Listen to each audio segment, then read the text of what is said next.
Hello dear students, let's see this question. The genetic defect adenosine deaminase deficiency may be cured permanently by. So question में पूछा है कि permanently अगर आपको इस बीमारी को क्योर करना है तो आप कैसे कर सकते हैं. So let's see the options one by one. Option A is administering adenosine deaminase activators. Okay. Option B is introducing bone marrow cells producing ADA into cells at early embryonic stage. Option C is enzyme replacement therapy, and option D is periodic infusion of genetically engineered lymphocytes having functional ADA cDNA. Okay. तो permanent method की बात करी गई है ना, तो मतलब बाकी सारे हो सकते हैं टेम्परेरी हो या हो सकता है कोई मेथड ही ना हो, है. तो जरा इसको देख लेते हैं. तो देखो सी वाला देख लेते हैं ना, इंजाइम रिप्लेसमेंट थेरेपी. तो इंजाइम रिप्लेसमेंट में क्या है कि वो इंजाइम, अब देखो एडेनोसिन डीअमाइनेज जीन ही बेकार है, नहीं काम कर रहा, तो ये इंजाइम जो है ये बन नहीं रही है, which is a important enzyme during the purine metabolism, immunity के लिए जरूरी होती है. तो इंजाइम रिप्लेसमेंट हम कर सकते हैं, लेकिन इसमें क्या होगा कि ये enzyme obviously there will be a time when this will get over, because if you are using replace आप कर रहे हो, तो there will be a time when it will get over, it will not be produced continuously. So C वाला option हो सकता है, but it may not be a permanent cure. Option D में क्या है, periodic infusion of genetically engineered lymphocytes having functional ADA cDNA.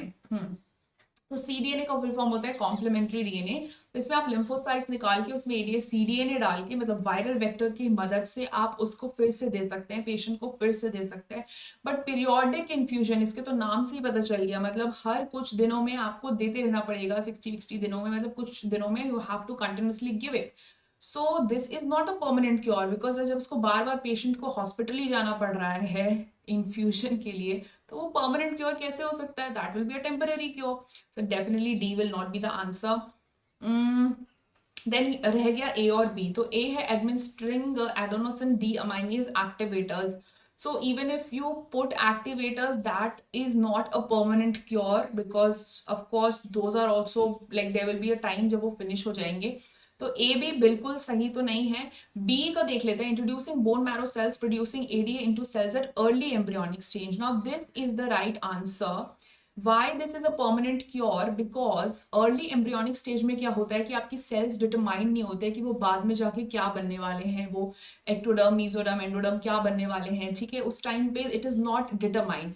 सो उसी time पे जब अगर आप डाल दोगे, so it will be incorporated, because bone marrow cells ही तो होते हैं ना, बोन मैरो में ही से ही तो प्रोड्यूस होते हैं आपके आरबीसी, डब्ल्यूबीसी, जितने भी आपके ब्लड सेल्स होते हैं वहीं से प्रोड्यूस होते हैं. तो अगर आपने बच्चे आई मीन अगर आपने एम्ब्रियोनिक स्टेजेस में ही डाल दिया, then it can be a permanent cure. So what can be a permanent cure? Option number B is the right answer. Okay, best of luck.